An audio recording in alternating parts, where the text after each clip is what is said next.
بسم اللہ الرحمن الرحیم۔ محترم ناظرین، السلام علیکم۔ آج کی ویڈیو میں ہم آپ کو بتائیں گے کہ قریش مکہ نے رسول کریم صلی اللہ علیہ وآلہ وسلم اور پیغام حق کا راستہ روکنے کے لیے کون کون سے ہتھ کنڈے استعمال کیے۔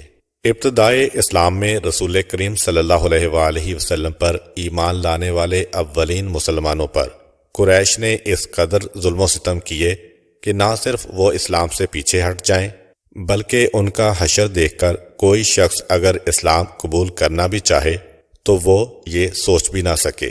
ابو لہب کا چونکہ پیغمبر اسلام صلی اللہ علیہ وآلہ وسلم کے خاندان سے تعلق تھا، اس لیے پیغمبر کو تنگ کرنے کی ذمہ داری اس نے اپنے ذمہ لی، جس کی تمام تر تفصیلات ہم اپنی پچھلی ویڈیو میں بتا چکے ہیں۔ یہ تو ایک مجموعی طور پہ قریش والوں نے ظلم و ستم کا سلسلہ شروع کیا، مگر صرف یہی نہیں، اس کے علاوہ بھی باقاعدہ ایک طریقہ اختیار کیا کہ اسلام کا پیغام یہیں ختم ہو جائے، یہیں فنا ہو جائے، اور اس کے لیے انہوں نے کئی طریقے استعمال کیے۔ سب سے پہلے تو قریش والوں کے لیے سب سے زیادہ تکلیف دہ چیز قرآن کریم تھا کہ ایک طرف تو قرآن کی سچائی پر وہ خود ایمان رکھتے ہیں، مگر دوسری طرف وہ دیکھ رہے ہیں کہ اسلام کو ہم نہیں روک سکتے جب تک کہ قرآن کو ختم نہ کیا جائے، اس لیے کہ ہم کتنا ہی سمجھائیں کسی کو، کتنا ہی اس کے کان میں جادو پھونکیں، لیکن جب قرآن کوئی سنتا ہے تو ایک مرتبہ وہ بدل جاتا ہے۔ چنانچہ قریش نے ایک خاص مہم شروع کی کہ جس کے نتیجے میں مجموعی طور پر بھی مسلمان اسلام کو چھوڑ دیں، اور اس میں سب سے پہلے چیز یہ تھی کہ قرآن کو سننے پہ پابندی لگائی۔ قریش نے ساری کوشش کی کہ لوگ کسی طرح بھی قرآن کو نہ سننے پائیں۔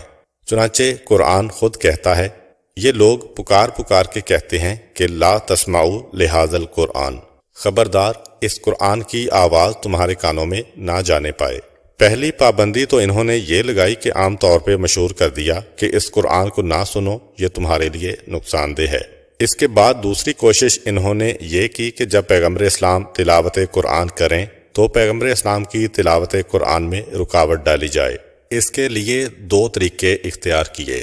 پہلا طریقہ تو یہ کہ جس کو قریش تو مانتے تھے اور اسلام بھی اس کو ایک طرح سے مانتا ہے، کسی کو نظر لگانا، جیسا کہ صحیح بخاری میں باب الطب کی حدیث نمبر 5299 میں آیا ہے، العین حق، یعنی چشم بد ایک حقیقت ہے۔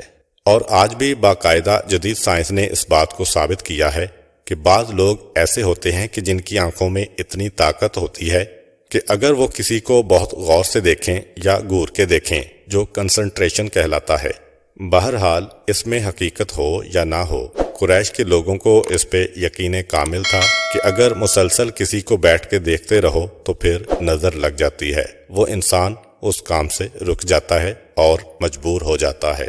یہ قریش کے پاس بھی تصور تھا، اور اسلام میں بھی یہ چیز ہے کہ کچھ لوگ ایسے لوگ ہیں کہ جن کی نگاہوں میں ایسی طاقت ہوتی ہے کہ وہ دوسرے انسان کو نقصان پہنچا سکتے ہیں۔ اور بعض روایتوں میں تو یہاں تک ہے کہ جب پیغمبر اسلام خانہ کعبہ کے قریب بیٹھ کر تلاوت کرتے تھے تو اس وقت موقع ملتا تھا قریش کو پیغمبر اسلام کے قریب بیٹھنے کا، کیونکہ پیغمبر اسلام صلی اللہ علیہ وآلہ وسلم کی تلاوت دو جگہ ہوتی تھی، خانہ کعبہ کے قریب مجمع عام میں یا اپنے گھر میں رات کی تاریکی میں۔ وہ موقع تو ایسا ہے کہ قریش پیغمبر اسلام صلی اللہ علیہ وآلہ وسلم کے قریب نہیں جا سکتے ہیں، مگر دن کو جب اللہ کے رسول خانہ کعبہ کے قریب بیٹھتے ہیں تو قریش نے یہ ایک طریقہ بنا لیا تھا کہ پیغمبر اسلام کو مسلسل گورتے رہتے ہیں تاکہ ہم میں سے کسی کی نظر لگ جائے پیغمبر کو، اور پیغمبر جو اس انداز سے تلاوت قرآن کر رہے ہیں وہ یہ تلاوت قرآن نہ کر پائیں۔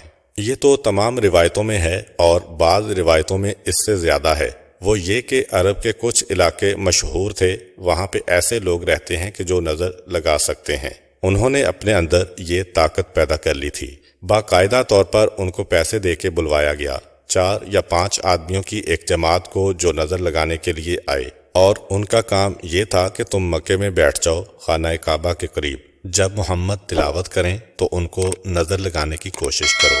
قرآن کریم کی سورہ قلم کی آیت نمبر 51 اس بات کی طرف یوں اشارہ کرتی ہے، وَإِن يَكَادُ الَّذِينَ كَفَرُوا لَيُزْلِقُونَكَ بِأَبْصَارِهِمْ، اے حبیب یہ لوگ جو کافر ہیں یہ اپنی نگاہوں کے ذریعے سے تمہیں نقصان پہنچانا چاہتے ہیں۔ یہ تمہیں نظر لگانا چاہتے ہیں۔ اور کیوں لگانا چاہتے ہیں؟ لما سامعوا الذکر، جب ان کے کانوں میں قرآن کی آواز پہنچتی ہے۔ جیسے ہی یہ قرآن سنتے ہیں تو دوڑ کے آتے ہیں کہ پھر پیغمبر نے قرآن شروع کیا، ان کو نظر لگا دینا تاکہ پیغمبر کی زبان سے قرآن نہ نکلے اور پیغمبر کی آواز ختم ہو کے رہ جائے۔ وَيَقُولُونَ إِنَّهُ لَمَجْنُونَ، اور یہ بھی کہتے ہیں کہ یہ آدمی پاگل ہے، معاذ اللہ۔ پہلا کام تو انہوں نے یہ کیا، اور دوسری جانب یہ طریقہ اختیار کیا کہ ادھر پیغمبر اسلام تلاوت قرآن شروع کریں، نظر لگانے والے اپنے کام میں لگے ہیں، اور اتنی زور زور سے تالیاں بجائی جائیں، اتنا شور ہو، اتنا ہنگامہ ہو کہ کسی آدمی کے کان میں قرآن کی آواز نہ پہنچے۔ چنانچہ باقاعدہ تالیاں پیٹی جاتی تھیں تلاوت قرآن کے مقابلے میں۔ ادھر تلاوت قرآن ختم ہوئی، حالات ٹھیک ہو گئے۔ ادھر پیغمبر اسلام نے کوئی آیت شروع کی، پھر تالیاں پیٹی گئیں۔ تو ایک طرف نظر لگانے والے بیٹھے ہیں، دوسری طرف تالیاں پیٹنے والے بیٹھے ہیں، اور تیسری طرف یہ طریقہ اختیار کیا گیا کہ نضر ابن حارث بہت بڑا سردار اور تجارت کرنے والا، وہ اپنا تجارتی قافلہ لے کے شام گیا، تو اتفاق سے اس وقت شام والوں کا کوئی تہوار بھی چل رہا تھا، وہ جشن منا رہے تھے۔ وہ تہوار اس نے دیکھا، اور جب وہاں سے وہ مکہ میں واپس آیا اور مکہ کے باقی سرداروں کے ساتھ اس کی میٹنگ ہوئی۔ یہ بات ذہن میں رہے کہ باقاعدہ طور پر مکہ کے 14 کافروں کی ایک کمیٹی تھی جس کی میٹنگ ہوا کرتی تھی ہر ہفتے 2 ہفتے بعد کہ پیغمبر اسلام کی تبلیغ کو روکنے میں کیا کامیابی ہوئی۔ یہ بھی اس 14 رکنی کمیٹی میں تھا، اور جب یہ آیا تو اس کمیٹی کے اجلاس میں شریک ہوا تو پتہ چلا کہ سب سے بڑا مسئلہ یہی ہے کہ وہ نظر لگانے والے ناکام ہو گئے۔ اللہ کے رسول کو نظر لگانے والی سکیم فیل ہو گئی، تالیاں بجانے والی سکیم بھی فیل ہو گئی۔ وہ اس لیے فیل ہو گئی کہ قریش کے پاس ایک اصول تھا کہ خانہ کعبہ کے قریب جو زمین تھی وہ مختلف قبیلوں میں تقسیم کی ہوئی تھی، ہر قبیلے والا اپنے حصے کا مالک ہے، اس میں کوئی دوسرا دخل نہیں دے سکتا۔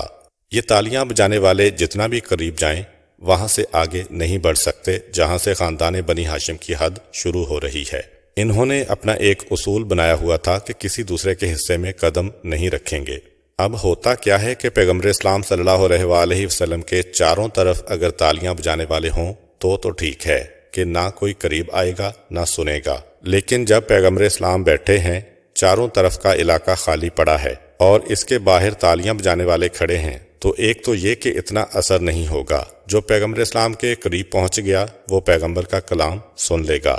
دوسرا یہ کہ یہ چیز خود لوگوں کو تعجب میں ڈالے گی کہ یہ کیا ہو رہا ہے کہ ایک آدمی تنہا ایک بڑے علاقے میں بیٹھا ہے، اس کے قریب جانے کی ہمت کوئی نہیں کر رہا، سب دور کھڑے ہو کے تالیاں بجا رہے ہیں۔ چنانچہ ان کی یہ تالیاں بجانے والی سکیم بھی مکمل کامیاب نہ ہو سکی۔ نضر ابن حارث نے سنا کہ یہ ہوا ہے، کہا کہ اچھا پھر ایک طریقہ میں تمہیں بتاتا ہوں۔ ابھی میں شام گیا تھا، جب میں شام پہنچا تو وہاں پہ ان کا ایک تہوار چل رہا تھا، اس میں قسم قسم کے تماشے ہو رہے تھے، ناچ بھی ہو رہا ہے، گانا بھی ہو رہا ہے، کشتی بھی ہو رہی ہے، گھوڑ دوڑ بھی ہو رہی ہے، جوا بھی ہو رہا ہے، جو جشن میں تہواروں میں ہوتا ہے۔ میں نے یہ دیکھا کہ سب سے زیادہ رش نہ ناچ میں ہے نہ گانے میں ہے، سب سے زیادہ رش کچھ ایرانیوں کے پاس ہے۔ میں قریب پہنچا کہ یہ ایرانیوں کے پاس اتنا رش کیوں ہے، کیونکہ جوا چھوڑ کر جواری یہاں پہ آئے بڑا مشکل ہے، ناچ اور گانا چھوڑ کر کوئی آدمی یہاں آئے بڑا مشکل ہے۔ جب میں قریب گیا تو میں نے دیکھا کہ یہ کچھ ایرانی ہیں، ان کو کچھ قصے اور کہانیاں یاد ہیں، رستم اور اسفندیار کی کہانیاں جو ایران کے پرانے بادشاہ تھے، اور ایک خاص سٹائل بیان کرنے کا کہ بندے کو سن کر لگتا ہے کہ میں اس زمانے میں پہنچ گیا ہوں۔ تو یہ بالکل نئی چیز تھی شام والوں کے لیے کہ ناچ تو سارا سال دیکھتے رہتے ہیں، گانا تو سارا سال سنتے رہتے ہیں، جوا تو ہمیشہ کھیل سکتے ہیں، مگر یہ جو لوگ آئے ہیں ایران سے یہ تو سارا سال نہیں آتے ہیں، چند دنوں کے لیے آئے ہیں پھر چلے جائیں گے۔ چنانچہ سارا شام کودا پڑا جا رہا تھا۔ تو اب یہ نضر ابن حارث مشورہ دے رہا ہے کہ اب تک مکے میں کسی آدمی نے وہ چیز نہیں سنی، اگر ہم ان لوگوں کو دعوت دے کے یہاں بلائیں اور ان کو کہیں کہ تم اپنے قصے کہانیاں یہاں سناؤ تو یہ ایک نئی چیز ہے، سب لوگ دوڑ کے چلے جائیں گے کہ محمد کا کلام تو سنتے رہتے ہیں اور اس کے کلام سے زیادہ اثر ہوگا۔ یہ بات ان کی سمجھ میں آ گئی، چنانچہ باقاعدہ خط لکھا گیا، ایک وفد گیا اور ایران کے ان داستان گو لوگوں کو دعوت دے کے لایا گیا۔ خانہ کعبہ کے چاروں طرف حرم کے علاقے میں باقاعدہ ان کے لیے ایک جگہ مخصوص کی گئی، اور یہ لوگ جب آئے تو اپنے ساتھ ایران کی رقاصاؤں اور ایران کی گلوکاروں کو بھی لے کر آئے۔ باقاعدہ ایک پورا وفد بن کے آیا، جس طرح ثقافتی وفد بنا کرتے ہیں، کہانی والے، ناچنے والے، گانے والے، پورا ایک وفد بن کے آیا۔ مکے والوں کے لیے بالکل ایک نئی چیز تھی، چنانچہ لوگ قرآن کی تلاوت کو چھوڑ کے دوڑ دوڑ کے وہاں پہ جا رہے ہیں۔ مگر 2-4 دن کی بہار تھی، اس کے بعد بری طرح سے فیل ہوئی اور سارے کا سارا مجمع واپس یہاں پہ آنے لگا۔ جب یہ منظر دیکھا قریش والوں نے تو اب وہ اور گھبرا گئے۔ یہ تو آخری ترکیب تھی ان کے ہاتھ میں۔ آخرکار ایک عجیب بات ہوئی۔ ایک آدمی نے آگے بڑھ کے پیشکش کی کہ میں پیسے دیتا ہوں، ایسا کرو کہ یہ جتنے لوگ پیغمبر کے قریب بیٹھ کے قرآن سنتے ہیں، ایک ایک کنیز گانے والی اور ناچنے والی ایک ایک آدمی کے پیچھے لگا دو، اس کے پیسے میں دیتا ہوں۔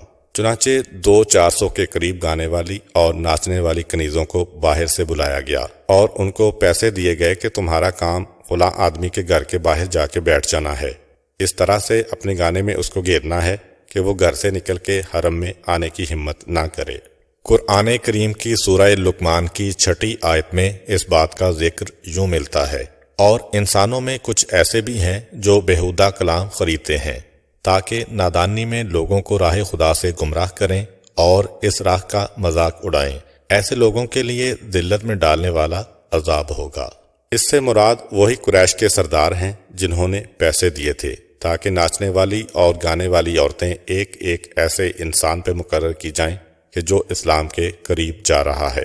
تو یہ قریش نے چوتھا منصوبہ بنایا کہ جب دیکھا کہ قصے کہانی سے کام نہیں چلا تو ایک ایک ایسے آدمی کہ جو اسلام کے قریب آ سکتے ہیں کہ سروں پر ایک ایک عورت کو مقرر کر دیا گیا، مگر یہ سکیم بھی ناکام ہو گئی اور اسلام پھیلتا چلا گیا۔ ہر طرف سے ناکامی کے بعد قریش نے سوچا کہ اب اسی قرآن میں مسلمانوں کو چکرا دو۔ خود قرآن کی 2 آیتیں بتا رہی ہیں کہ قریش نے کیا طریقہ اختیار کیا۔ سورہ شورا میں ارشاد ہو رہا ہے، ان لوگوں کا طریقہ یہ بن گیا ہے کہ یہ مسلمانوں کو گھیر کے بیٹھ جاتے ہیں اور فضول قسم کی بحث شروع کر دیتے ہیں آیات قرآنی پر۔ اب یہ مسلمان جو دائرہ اسلامی میں آئے ہیں، نہ کوئی بہت بڑے عالم ہیں، نہ قرآن کے ماہر ہیں، نہ عربی زبان کے ماہر ہیں، ان میں تو کچھ ایسے ہیں جو عجمی ہیں، مگر ان کو گھیر کے بیٹھ جانا اور قرآن کی وہ آیتیں جو ساری دنیا میں انقلاب لا رہی ہیں اس پر بحث کرنا۔ پھر ارشاد ہوا کہ ایسے بھی لوگ ہیں قریش کے اندر جو ہماری آیتوں کے الٹے معنی بتاتے ہیں، قرآن کچھ کہہ رہا ہے، وہ اس میں سے کچھ اور معنی نکالتے ہیں اور مسلمانوں کے ذہن کو گمراہ کرنے کی کوشش کرتے ہیں۔ اس کے لیے قریش نے باقاعدہ اپنے ہاں کچھ ٹیمیں بنا دیں، اور سب سے بڑھ کر یہ کہ اگر کوئی پوچھتا ہے کہ یہ قرآن ہے کیا، قالوا ھذا اساطیر الاولین، تو وہ کہتے ہیں کہ یہ تو پرانے لوگوں کے قصے کہانیاں ہیں جو اس نوجوان نے یاد کر کے قرآن کے نام سے ہمارے سامنے پیش کر دیے ہیں۔ لیکن ان سب کے ساتھ ساتھ جو سب سے زیادہ تکلیف دہ چیز تھی وہ یہ کہ قرآن کا مذاق اڑایا جاتا، قرآن کا بھی اور مسلمانوں کا بھی۔ چنانچہ خود قرآن کہہ رہا ہے، تم دیکھو گے کہ یہ جو قریش کے مجرم ہیں یہ ایمان لانے والوں کو دیکھ کے ان کا مذاق اڑاتے ہیں، اور جب یہ مسلمانوں کے قریب سے گزرتے ہیں تو باقاعدہ انگلیوں سے اشارہ کر کے گزرتے ہیں، اور جب اپنے گھر والوں کے پاس جاتے ہیں تو کہتے ہیں کہ آج تو ہم بالکل گمراہ گروہ کے پاس سے آئے ہیں۔ مسلسل مذاق اڑانا، مسلسل تانے دینا۔ دیکھیے کوڑوں کی مار، دھوپ میں بٹھائے جانے کی مار، آگ میں پھینکے جانے کی مار برداشت ہو سکتی ہے، مگر مسلسل مذاق جو آج بھی لوگ برداشت نہیں کر پاتے ہیں، اس وقت تو یہ چھوٹا سا گروہ تھا، اور پھر مسلمانوں کا ہی مذاق نہیں بلکہ قرآن کا بھی مذاق۔ چنانچہ یہ 2 واقعات تو بہت مشہور ہیں تاریخ اسلام میں۔ پہلا یہ کہ جب سورہ مدثر کی درمیانی آیتیں نازل ہوئیں جن میں جہنم کا تذکرہ ہے، تمہیں کیا معلوم کہ جہنم کس چیز کا نام ہے؟ یہ ایک ایسا عذاب ہے کہ انسان نہ مرے گا اس میں نہ زندہ رہے گا، یعنی ایسا محسوس ہوگا اسے کہ جیسے میں مر گیا ہوں، لیکن موت بھی نہیں آئے گی۔ عذاب اتنا سخت ہوگا انسان کی ساری کھال جل کے سیاہ پڑ جائے گی، اور اس جہنم پر 19 فرشتے اللہ تعالیٰ نے مقرر کیے ہیں۔ جب پیغمبر اسلام صلی اللہ علیہ وآلہ وسلم نے اس وحی کو مکے والوں کے سامنے پیش کیا تو ابو جہل کو موقع مل گیا۔ بآواز بلند کہا کہ مکے والو ذرا یہاں تو آنا اور پھر سنو کہ یہ کیسی بہکی بہکی باتیں کر رہا ہے، معاذ اللہ۔ سارا مکہ دوڑ کے آ گیا۔ ابو جہل پکار کے کہتا ہے کہ سنو، آج تک تو ہم اکیلے اس سے ڈرا کرتے تھے، اب یہ کہہ رہا ہے کہ 19 فرشتے اور ہیں جن سے ہم کو ڈرنا چاہیے۔ یہ 19 کیا 90 بھی آ جائیں تو ہمارے پاؤں کے نیچے کچل کے ہلاک ہو جائیں گے۔ اور یہ کہہ کے ہنسی اڑاتا ہوا چلا گیا۔ تاریخ کہتی ہے کہ جس وقت قرآن کی یہ آیتیں نازل ہوئیں کہ جہنم پر اللہ تعالیٰ نے 19 فرشتوں کو مقرر کیا ہے، تو ایک طرف تو ابو جہل نے مذاق اڑایا، دوسری طرف سلدہ نامی آدمی کو موقع مل گیا۔ یہ سلدہ مکے کا مانا ہوا پہلوان تھا اور اتنا طاقتور تھا کہ یہ گائے کی کھال کو زمین پہ بچھا کے اس پہ کھڑا ہو جاتا تھا اور چیلنج کرتا تھا یہ پورے مکہ میں کہ کوئی بھی آدمی آئے اور اس کھال کو میرے پاؤں کے نیچے سے نکال لے تو میں جانوں گا اور پھر میں اپنی شکست مانوں گا۔ یہ اس کا چیلنج تھا۔ اور آخر میں جب اسلام کا پیغام عام ہونے لگا، اس وقت تک اس کا چیلنج بڑھ کے 10 آدمیوں کا ہو چکا تھا کہ 10 آدمی بھی اگر آئیں اور اس کھال کو کھینچ کے نکالنا چاہیں تو نہیں نکال سکتے۔ یہ فقط اس پہ کھڑا ہے مگر قدموں میں اتنی طاقت ہے، اس طرح سے پاؤں جما کر کھڑا ہوتا ہے گائے کی کھال پہ کہ 10 آدمی زور لگاتے ہیں اور یہ گائے کی کھال اس کے پاؤں کے نیچے سے نہیں نکال سکتے۔ اس وقت اس نے اپنے دین کی سب سے بڑی خدمت یہ سمجھا کہ پیغمبر اسلام صلی اللہ علیہ وآلہ وسلم کو چیلنج کر بیٹھا کہ اے شخص، تو بار بار کہتا ہے کہ تو اللہ کا رسول ہے، تو آ کر مجھ سے کشتی کا مقابلہ کر۔ اگر تو نے مجھے شکست دے دی تب میں مانوں گا کہ تو سچا ہے۔ تاریخ میں لکھا ہے کہ 10 مرتبہ پیغمبر اسلام اور اس کا مقابلہ ہوا۔ اللہ کا رسول پہلوانی کرنے یا کشتی لڑنے کے لیے دنیا میں نہیں آیا کرتا، مگر کبھی کبھار اس قسم کی چیزوں کا جواب دینا بھی لازم ہو جاتا ہے۔ چنانچہ پیغمبر اسلام نے اس کے پہلے چیلنج کو سن کر اس کا مقابلہ کیا مکے کی سرزمین پر۔ اب وہ شکست کھا گیا مگر کوئی بہانہ بنایا۔ دوبارہ کہا کہ نہیں، آج تو میں بیمار تھا، دوبارہ سے مقابلہ کرو۔ 10 مرتبہ اسے شکست ہوئی اور سارا مکہ پہچان گیا، لیکن 10ویں مرتبہ کی شکست کے بعد اس کے پاس کوئی بہانہ نہ رہا، ہمیشہ کوئی نہ کوئی بہانہ بنا لیتا تھا۔ جیسے ہی قرآن کی یہ آیتیں نازل ہوئیں کہ 19 فرشتے جہنم کی نگرانی کر رہے ہیں، تب اس نے ایک مرتبہ کہا کہ مکے والو، اس میں کیا طاقت تھی کہ یہ مجھے شکست دیتا؟ یہ تو بس اس وجہ سے کہ اس کے ساتھ 19 فرشتوں کی ایک جماعت ہے۔ اب ایسا کرو کہ 11ویں مرتبہ میں اس سے مقابلہ کرتا ہوں، 2 فرشتوں کو تم پکڑ لینا، باقی 17 کا مقابلہ میں کرتا ہوں۔ ایک مضحکہ خیز انداز میں یہ بات کہتا ہے، یعنی یہ 5واں طریقہ اختیار کیا گیا قرآن کو روکنے کا۔ لوگ سننے نہ پائیں، رسول سنانے نہ پائیں، قرآن کی آیتوں کو الٹا کر کے الٹے معنی نکالے جائیں، قرآن کی آیتوں پہ بحث اور مباحثہ کیا جائے اور پھر قرآن کی آیتوں کا مذاق اڑایا جائے۔ قرآن 19 فرشتوں کی بات کر رہا ہے اور ایک موضوع مل گیا مکے والوں کو پیغمبر اسلام کا مذاق اڑانے کا۔ لیکن اس ساری مخالفت اور جھگڑے کے باوجود تعجب کی بات یہ ہے کہ یہ سب لوگ اتنی ساری کوششیں کر رہے ہیں مگر براہ راست پیغمبر اسلام صلی اللہ علیہ وآلہ وسلم پہ کوئی حملہ نہیں کرتے ہیں۔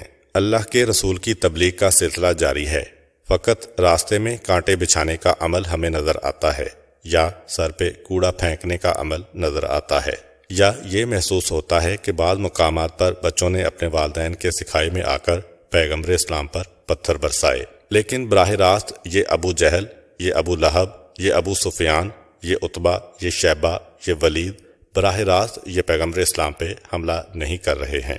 کوئی شرافت تو نہیں ہے ان کے پاس، ورنہ حضرت عمار یاسر، حضرت سمیہ، حضرت بلال حبشی، حضرت خباب بن ارت رضوان اللہ علیہم، اتنے سارے مسلمانوں پر ظلم کیے جا رہے ہیں، تو پیغمبر اسلام تو ان لوگوں کی نگاہ میں اس سارے فتنے اور فساد کے بانی ہیں۔ اگر پیغمبر کا ہی خاتمہ ہو جاتا تو یہ سارا فتنہ ختم ہو کے رہ جاتا، نعوذ باللہ۔ پیغمبر اسلام صلی اللہ علیہ وآلہ وسلم پہ حملہ کیوں نہیں کیا جا رہا ہے؟ شروع میں ہمیں کچھ واقعات ملے، لیکن پیغمبر اسلام پہ کوئی براہ راست حملہ نہیں ہو رہا، جبکہ پیغمبر اسلام وہ 2 عمل انجام دے رہے ہیں کہ جن کو مکے والے کسی بھی حالت میں برداشت کرنے کو تیار نہیں تھے۔ پہلا عمل مکے والے قرآن کسی کی زبان سے سننے کے لیے تیار نہیں تھے۔ چنانچہ تاریخ بتاتی ہے کہ حضرت ابو ذر غفاری رضی اللہ عنہ نے قرآن کی آیت پڑھی تو اتنا مارا کہ زخمی ہو کے گر پڑے۔ جناب عبداللہ ابن مسعود رضی اللہ عنہ نے سورہ رحمان کی تلاوت کی تو اتنا مارا کہ بے ہوش ہو گئے۔ چنانچہ قرآن کسی کی زبان سے سننا یہ قریش کے لیے سب سے بڑی پریشانی کا مسئلہ تھا۔ سب سے بڑا جرم مکے میں تھا کہ کوئی قرآن کی آیت اپنی زبان سے ادا کرے، کیونکہ معلوم تھا قریش کو کہ قرآن کا اعجاز کیا ہے۔ سب کو روک رہے ہیں، کسی مسلمان کو اجازت نہیں ہے مگر اللہ کے رسول صبح سے شام تک حرم میں بیٹھ کر تلاوت قرآن کرتے ہیں، ساری رات اپنے گھر میں بیٹھ کے تلاوت قرآن کرتے ہیں، تالیاں بجائی جاتی ہیں، کوشش کی جاتی ہے کہ گانے والے پیغمبر کے سامنے آ جائیں، نظر لگائی جاتی ہے مگر پیغمبر کو روکنے کی کوشش نہیں کی جاتی۔ باقی کوئی ایک مسلمان تلاوت قرآن نہیں کر سکتا۔ جس نے تلاوت قرآن کر لی اسے فوراً عربوں نے حملہ کر کے زخمی کر دیا، اس طرح کہ آئندہ وہ تلاوت نہ کر سکا، فقط پیغمبر اسلام کو اجازت ہے۔ اور دوسرا مسئلہ نماز کا مسئلہ۔ مکہ کی سرزمین پر کسی بھی مسلمان کو اجازت نہیں ہے نماز پڑھنے کی، جیسا کہ ایک دفعہ چند مسلمان غار میں چھپ کے نماز پڑھ رہے ہیں، لیکن وہاں بھی قریش نے دیکھا تو حملہ کرنے کے لیے دوڑے۔ پیغمبر اسلام حرم میں سب نگاہوں کے سامنے نماز پڑھ رہے ہیں اور کوئی کچھ نہیں کر پا رہا۔ وجہ کیا ہے کہ وہ جو سب سے بڑے جرم ہیں مکے والوں کے، وہ دو جرم ان کی آنکھوں کے سامنے ہو رہے ہیں، باقی وہ سارے مسلمانوں کو شہید کرنے کے لیے تیار۔ پیغمبر اسلام کو دیکھ کر ان کا ہاتھ کیوں رک جاتا ہے؟ کوئی تو سبب ہوگا۔ تو تاریخ یہ بتاتی ہے کہ پیغمبر اسلام کی زبانی مخالفت کتنی ہی کی جائے، پیغمبر کے ساتھیوں پر کتنا ہی ظلم کیا جائے، مگر پیغمبر اسلام سے بہرحال قریش والے بھی ڈر رہے تھے۔ حالانکہ مکہ کے 7 سرداروں میں حضرت ابو طالب کو چھوڑ کر باقی 6 سردار سب پیغمبر اسلام کے مخالفین کی صف اول میں شامل تھے۔ اور حضرت ابو طالب کا بھی مسئلہ یہ کہ ان کا بڑا بھائی ابو لہب بھی خلاف پیغمبر تھا۔ اس کے باوجود مکے والے خاموش ہیں، تو اس کی کیا وجوہات ہیں؟ علماء نے اس کی 6 وجوہات بیان کی ہیں۔ ایک وجہ تو یہ تھی کہ مکے والے پیغمبر اسلام کی ولادت سے لے کر 40 سال تک مسلسل ایسے واقعات و معجزات دیکھتے آئے تھے کہ دل ہی دل میں ان کے یہ خیال تو بیٹھ چکا تھا کہ یہ بچہ عام بچہ نہیں ہے، یہ جوان عام جوان نہیں ہے۔ پیغمبر اسلام کی ولادت کے بعد کے حالات، پیغمبر کے بچپن کے حالات، وہ سفر شام کے حالات جب حضرت ابو طالب کے ساتھ پیغمبر اسلام گئے، وہ 25ویں سال کے حالات کہ جب جناب خدیجہ رضی اللہ تعالی عنہا کا مال لے کر ابو جہل کے ساتھ گئے، وہ سب مکے والوں کے آنکھوں دیکھے معجزات ہیں، سب ان کے گواہ ہیں۔ بلکہ اس وقت جو پیغمبر اسلام کے ساتھی تھے آج وہی مکے کے سردار بن گئے ہیں۔ تو پیغمبر اسلام کی 40 سال کی زندگی ان کے سامنے ہے۔ ان کو یہ پتا ہے کہ پیغمبر اسلام کی ولادت سے پہلے اسی مکے میں کتنے کاہن اور کتنے راہب پیغمبر اسلام کو شہید کرنے آئے تھے، پکڑے بھی گئے تھے انہی کے ہاتھوں سے۔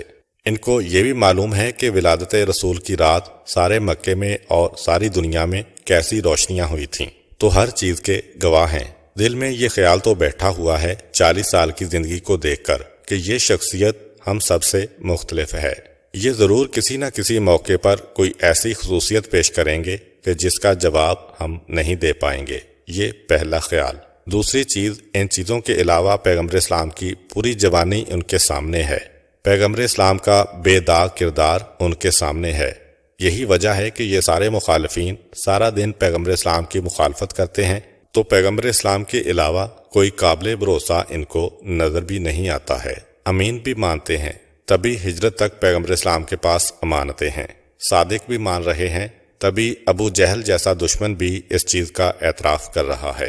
تیسری چیز یہ تھی کہ یہ دل سے پیغمبر اسلام صلی اللہ علیہ وآلہ وسلم کی رسالت کو مان ہی چکے تھے، مگر اپنے فائدے کی خاطر اقرار نہیں کر رہے تھے۔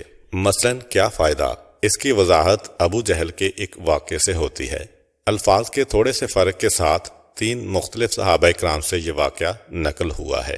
ایک صحابی کہتے ہیں کہ جب پہلی مرتبہ میں مکہ میں آیا تو ابو جہل مجھ کو مل گیا، میں اس کے ساتھ ساتھ چلنے لگا، اتنے میں وہ پیغمبر اسلام کے قریب سے گزرا تو ان کو دیکھ کر ان کے سامنے رک گیا، کہنے لگا کہ تم نے ہماری ساری قوم کو ٹکڑے ٹکڑے کر دیا ہے، اب بھی تم اپنی حرکتوں سے باز نہیں آؤ گے؟ گھروں میں جدائی ہونے لگی ہے، شوہر اور بیوی الگ الگ ہو گئے ہیں، ہمارے بزرگ اور نوجوان ایک دوسرے سے اختلاف کر رہے ہیں۔ یہ کہہ کے وہ آگے بڑھ گیا۔ میں نے ابو جہل سے پوچھا کہ یہ نوجوان کون تھا؟ کہا کہ یہ وہ آدمی ہے جس کا خیال یہ ہے کہ اس پہ فرشتہ آتا ہے اور یہ اللہ کا نبی ہے۔ میں نے کہا پھر اس کا مطلب یہ کہ بالکل جھوٹا ہے؟ ابو جہل نے سر جھکا لیا، کہا کہ سچی بات تو یہ ہے کہ یہ جھوٹا بالکل نہیں ہے، جو کہہ رہا ہے بالکل صحیح کہہ رہا ہے، ہمارا دل بھی مانتا ہے۔ اب ان کو تعجب ہوا کہ پھر تم اس کے مخالف کیوں ہو؟ ابھی میرے سامنے تم نے اتنا برا بلا کہا دیکھو قصی کی اولاد ہے۔ قصی کون ہے؟ قصی پیغمبر اسلام کے دادا کے والد، یعنی پیغمبر اسلام کا خاندان انہی سے چلا ہے۔ قصی کے بیٹے عبد مناف کے بیٹے جناب ہاشم کے بیٹے عبد المطلب، اور عبد المطلب کے بیٹے جناب عبداللہ کے بیٹے پیغمبر اسلام صلی اللہ علیہ وآلہ وسلم۔ مکہ اجڑ کے رہ گیا تھا، اور قصی پہلی شخصیت تھی جنہوں نے مکے کو باقاعدہ صحیح طریقے سے آباد کیا اور مکے کی خاطر اپنے حق کو چھوڑ دیا، ورنہ خاندان رسول کا حق تھا خانہ کعبہ، اس کے آس پاس کی زمین، مگر دوسرے لوگ قبضہ کر چکے تھے تو کہا ہم دور جا کے رہیں گے، مگر جو پہلے سے آ چکے ہیں ان کو ہٹائیں گے نہیں۔ بڑی عظیم شخصیت تھے۔ ابو جہل کہتا ہے کہ دیکھو یہ قصی کی اولاد ہے، قصی والے، انہوں نے آ کر کعبے کا انتظام اپنے ہاتھ میں لیا، ہم کچھ نہ کر سکے۔ اس کے بعد انہوں نے اعلان کیا کہ سقائیت یعنی حاجیوں کو پانی پلانا ہمارے ذمے ہے، ہم کچھ نہ کر سکے۔ اس کے بعد مکے کا جھنڈا انہوں نے اپنے ہاتھ میں لیا، لیکن ہم کچھ نہ کر سکے۔ اس کے بعد دارالندوہ انہوں نے بنایا، ہم کچھ نہ کر سکے۔ دارالندوہ وہ کمرہ، وہ حال کہ جہاں پر ہر مشکل مسئلے پر غور کرنے کے لیے سارے قریش کے چھوٹے چھوٹے قبیلوں کے سارے سردار جمع ہوتے تھے، اور یہی وہ جگہ ہے کہ جہاں ہجرت سے پہلے پیغمبر اسلام کے قتل کا منصوبہ بنایا گیا، مگر یہ دارالندوہ قصی نے بنوایا تھا۔ انہوں نے ندوہ بنایا، ہم کچھ نہ کر سکے۔ اس کے بعد مال خرچ کرنے کا موقع آیا، مگر اس سے بڑھ کر ان لوگوں نے خرچ کیا۔ کھانا کھلانے کا موقع آیا، ہم نے بھی بھوکوں کو کھانا کھلایا، مگر ہم سے بڑھ کر انہوں نے کھانا کھلا دیا۔ اب یہ ساری باتیں برداشت کرنے کے بعد یہ کہہ رہے ہیں کہ ہم نبی بھی ہیں۔ کیا ہم اس کو برداشت کریں کہ ایک ہی خاندان میں سارے کے سارے عہدے چلے جائیں؟ خدا کی قسم جب تک کہ میں زندہ ہوں نبوت کو اس خاندان میں نہیں دیکھ سکتا ہوں۔ اب اس کا مطلب کیا ہوا کہ دل سے مان رہا ہے، مگر فقط اس لیے کہ اس سے پہلے ہر جگہ شکست اٹھا چکے ہیں یہ لوگ۔ آج ان کا دل چاہ رہا ہے کہ نہیں، مقابلہ کرو پیغمبر اسلام کا، چاہے کچھ بھی ہو جائے۔ مگر جب دل سے پیغمبر اسلام کو مان لیا اور فقط خاندان کے مفاد میں، فقط پیسے کے لالچ میں پیغمبر کی مخالفت ہو رہی ہے، تو اب وہ جذبہ اور جوش تو نہیں ہے، دل تو ان کا خود ان کو ڈرا رہا ہے۔ تیسرا سبب یہ ہوا تھا، اور چوتھا سبب کیا تھا؟ چوتھا سبب یہ تھا کہ یہ لوگ پیغمبر اسلام کی زبان مبارک سے بہت زیادہ گھبراتے تھے۔ ان کا خیال یہ تھا کہ پیغمبر اسلام اگر اپنی زبان سے ہمارے بارے میں کچھ بھی کہہ دیں تو ہم تو ختم ہو کے رہ جائیں گے، ہم تو مٹ کے رہ جائیں گے۔ اور غالباً اس کا سبب کیا ہے؟ وہی تیسری بات کہ دل سے ان کو رسول مان چکے ہیں۔ اب جب رسول مان چکے ہیں تو ان کو معلوم ہے کہ نبی کی دعا کبھی رد نہیں ہو سکتی۔ انتہائی گھبراتے ہیں، اسی لیے مخالفت میں ایک حد تک گئے، اس سے آگے نہیں بڑھے کہ رسول ہم کو بد دعا نہ دے دیں، رسول ہمارے بارے میں کوئی ایسی بات نہ کہہ دیں کہ ہم مارے جائیں۔ حضرت بلال رضی اللہ عنہ سے یہ خطرہ نہیں ہے، حضرت عمار یاسر رضی اللہ عنہ سے یہ خطرہ نہیں ہے، مگر پیغمبر اسلام سے یہ خطرہ ہے۔ اور اس کی دلیل وہ واقعہ ہے کہ جب ابو لہب کے بیٹے نے پیغمبر اسلام صلی اللہ علیہ وآلہ وسلم کے چہرے پر تھوکنا چاہا تھا، اور پیغمبر اسلام نے صرف اتنا کہا تھا کہ شیر جیسا جانور تجھ پہ مسلط ہو جائے، تو کتنا ڈر گیا تھا ابو لہب، کس طرح سفر کے دوران قریش کے لوگوں سے مدد مانگی تھی کہ میرے بیٹے کو بچا لو، کہیں رات کو حملہ نہ ہو جائے۔ یہ ابو لہب کی بات ہے۔ اسی طرح ابو جہل اور عتبہ کا واقعہ ہے، میدان بدر میں قریش کا سردار ابو جہل کے ساتھ۔ یہ پیغمبر اسلام کے بدترین مخالفوں میں سے تھا، مگر ایک مرتبہ جب پیغمبر اسلام کے پاس اس لیے گیا کہ کوئی مصالحت کا راستہ نکل آئے، تو پیغمبر اسلام نے اس کی دلیلوں کے جواب میں سورہ حامیم سجدہ کی تلاوت کی، پوری 38 آیتیں، اور آخری آیت میں پیغمبر اسلام سجدے میں گر گئے کیونکہ واجب سجدے کی آیت ہے۔ خیر، انہی آیتوں کے بیچ میں ایک وہ آیت بھی ہے، اگر یہ لوگ حق سے منہ موڑ لیتے ہیں تو میں ان لوگوں کو ڈراتا ہوں اس آگ سے کہ جس نے عاد اور سمود کو جلا کے رکھ دیا۔ یہ ساری بات خانہ کعبہ کے صحن میں ہو رہی تھی، یعنی سارا مکہ دیکھ رہا تھا، البتہ دوسرے لوگ ذرا دور بیٹھے تھے۔ جیسے ہی پیغمبر اسلام نے اس آیت کی تلاوت کی، گھبرا گیا عتبہ، دوڑ کے آگے بڑھا اور پیغمبر اسلام کے منہ پہ ہاتھ رکھ دیا کہ جیسے پیغمبر اسلام کو اس آیت کی تلاوت سے روکنا چاہ رہا ہو۔ جب واپس پلٹ کے قریش میں گیا تو قریش نے پوچھا، یہ کیا ہوا تھا؟ دوران گفتگو تم گھبرا کے خوفزدہ ہو کے آگے کیوں بڑھے تھے، اور تم نے محمد صلی اللہ علیہ وآلہ وسلم کے منہ پر اپنا ہاتھ کیوں رکھا تھا؟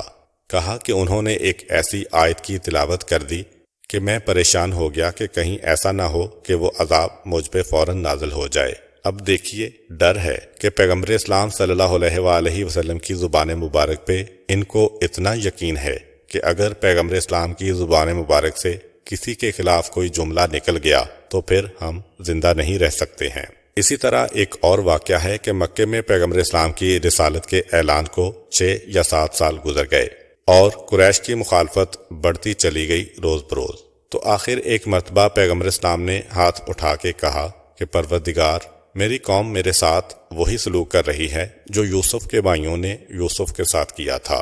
بس پیغمبر اسلام کا یہ دعا کرنا تھا کہ مکہ میں قحط پڑ گیا۔ یہاں پہ علماء میں ایک اختلاف ہے کہ مکہ میں قحط پیغمبر اسلام کی بد دعا کے نتیجے میں پڑا یا اللہ نے خود ہی ان پہ عذاب نازل کیا۔ تو خیر، جب تبلیغ اسلام کو 6 یا 7 سال گزر گئے اور مخالفت بڑھتی چلی گئی تو ایک مرتبہ مکہ میں قحط پڑا، اور یہ قحط کب پڑا؟ جب کفر اور اسلام کی جنگ پورے عروج پر تھی۔ اس وقت مکہ کی یہ حالت ہو گئی کہ لوگ زمین کھود کر مردوں کو نکال کے ان کا گوشت کھانے لگے، مردار جانور کو کھانے لگے، اور ایک وقت آیا کہ وہ بھی ختم ہو گیا۔ مکے والے انتہائی پریشان، اور دور کون سا ہے کہ دشمنی انتہائی عروج پر ہے۔ کئی مسلمان شہید کیے جا چکے ہیں، 100 کے قریب مسلمان ہجرت کر کے جا چکے ہیں۔ مگر اس حالت میں بھی مکہ والوں نے آپس میں میٹنگ کی، کہا کہ یوں تو ہم سب مر جائیں گے، اب ہمیں اس آفت اور تباہی سے فقط ایک شخص بچا سکتا ہے، اور وہ کون؟ وہی پیغمبر اسلام صلی اللہ علیہ وآلہ وسلم، کہ جن کے سب سے بڑے دشمن جمع ہو رہے ہیں اور کہہ رہے ہیں کہ ان کے علاوہ ہمیں اور کوئی نہیں بچا سکتا۔ لات و منات اور عزا کو ہم نے قربانیاں چڑھائیں، صدقہ دیا، خوش کیا، پیشانی ٹیکی، مگر کچھ فائدہ نہیں ہوا۔ چنانچہ باقاعدہ ایک وفد آتا ہے جس کے اندر پیغمبر اسلام کے بدترین دشمن شامل تھے، اور کہتے ہیں کہ یہ پورے مکے کا مسئلہ ہے، یہ ہمارا تمہارا مسئلہ نہیں ہے، دعا کرو کہ اللہ بارش برسائے۔ پیغمبر اسلام صلی اللہ علیہ وآلہ وسلم نے ہاتھ اٹھائے اور دعا کی۔ ایسی موسلادھار بارش ہوئی کہ وہی یا نارکونی بدم و سلامہ والی بات ہو گئی کہ جب حضرت ابراہیم علیہ السلام کو آگ میں پھینکا گیا اور انہوں نے دعا کی تو پروردگار نے فرمایا، یا نارکونی بردن، اے آگ ٹھنڈی ہو جا۔ تو آگ اتنی ٹھنڈی ہوئی کہ ٹھنڈک کی وجہ سے جناب ابراہیم کی جان جانے کا خطرہ ہو گیا۔ پھر آواز آئی، وَسَلَامًا عَلَىٰ ابراہیم، ٹھنڈی تو ہو مگر اتنی ٹھنڈی بھی نہ ہو، بلکہ ابراہیم علیہ السلام کے لیے سلامتی بن جا۔ بالکل وہی واقعہ پیش آیا کہ پیغمبر اسلام نے دعا کی، بارش برسی، اور ایسی زبردست بارش کے الٹے پاؤں وفد واپس آ رہا ہے اور کہہ رہا ہے کہ پہلے بارش نہ ہونے کی وجہ سے مر رہے تھے، اب اتنی تیز بارش ہے کہ بارش ہونے سے مر جائیں گے، اتنی دعا کریں کہ یہ بارش کم ہو جائے۔ پیغمبر اسلام نے وہی دعا کی، پروردگار ہم پر نہیں بلکہ ہمارے آس پاس کے علاقے پہ یہ بارش برسا۔ تو مکے کے باہر کی جو پہاڑیاں اور کھیت تھے ان میں جا کر یہ پانی برسنے لگا۔ اب دیکھیں، ایک واقعے میں 2 دفعہ ان کا جانا اور واپس آنا خود یہ بتا رہا ہے کہ زبان کی کتنی ہی مخالفت کریں، پیغمبر اسلام کے کتنے ہی دشمن بن جائیں، مگر ان کو یقین ہے کہ پیغمبر کی زبان سے جو نکلتا ہے وہ پورا ہوتا ہے۔ چنانچہ عتبہ سورہ حامیم سجدہ کی آیت سن کے گھبرا اٹھا۔ ابو لہب کا بیٹا پیغمبر اسلام کی اس پیشین گوئی کو سن کر کہ تجھے شیر جیسا جانور کھائے گا، گھبرا اٹھا اور ادھر قحط کے موقع پہ 2 دفعہ دوڑ کے آئے۔ چلیں بارش کی دعا سمجھ میں آ گئی، مگر بارش رکوانے کی دعا کرنے بھی آئے ہیں، یعنی اتنا یقین کامل ہے۔ اسی وجہ سے وہ فقط وہاں تک دشمنی کرتے ہیں رسول سے جہاں تک ان کو یقین ہے کہ پیغمبر اسلام اتنی سی بات کا پلٹ کے جواب نہیں دیں گے۔ اتنا ان کو یقین ہے کہ ہم ذلیل حرکتیں کر رہے ہیں، مگر اللہ کے رسول اتنی سی بات پر کہ ان کے کھانے میں نجاست پھینک دی گئی کبھی بھی ہمیں بد دعا نہ دیں گے، ان کے راستے میں کانٹے پھینکے جانے پر کبھی بھی بد دعا نہ دیں گے، فقط اس بات پر کہ ہم تالیاں بجاتے ہیں کبھی بد دعا نہیں دیں گے۔ البتہ اگر ہم نے ان پہ حملہ کیا تو خوف ہے بد دعا کا، چنانچہ کوئی حملہ نہیں کر رہا ہے، وہاں تک ظلم کر رہے ہیں جہاں تک ان کو اطمینان ہے پیغمبر اسلام کی 40 سال کی زندگی کی وجہ سے کہ ہمارے لیے بد دعا نہ ہوگی۔ اور 5ویں وجہ ایک واقعہ ہے جس کی وجہ سے قریش پیغمبر اسلام پر براہ راست حملہ نہیں کر رہے۔ یہ واقعہ اعلان رسالت کے وقت پیش آیا کہ جب پیغمبر اسلام اعلان رسالت کرنے کے لیے پہلے صفا پہاڑی پر گئے، 3 مرتبہ اعلان رسالت کیا، اس کے بعد وہاں سے مروہ پہاڑی پر گئے، وہاں پہ 3 مرتبہ اعلان رسالت کیا۔ جب پیغمبر اسلام نے صفا پہ اعلان رسالت کیا تھا تو قریش دوڑ کے آنے لگے اور رسول اللہ کا پیغام سنا۔ پھر پیغمبر اسلام مروہ پہاڑی پر گئے اور 3 مرتبہ اعلان رسالت کیا۔ اب جیسے ہی پیغمبر نے اعلان رسالت شروع کیا، پیغمبر اسلام پہ پتھر پھینکے جانے لگے۔ پیغمبر اسلام وہاں سے ابو قبیس پہاڑی پر گئے۔ یہ 3 پہاڑیاں ایک دوسرے کے بالکل قریب ہیں۔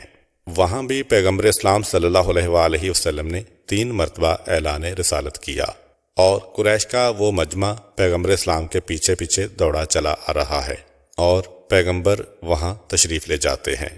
اب پیغمبر اسلام پر اتنے پتھر پھینکے گئے کہ تاریخ کہتی ہے کہ پیغمبر پتھروں کے نیچے ایک طرح چھپ گئے کہ باقاعدہ ایک پہاڑ پیغمبر اسلام کے جسم کے اوپر بن گیا۔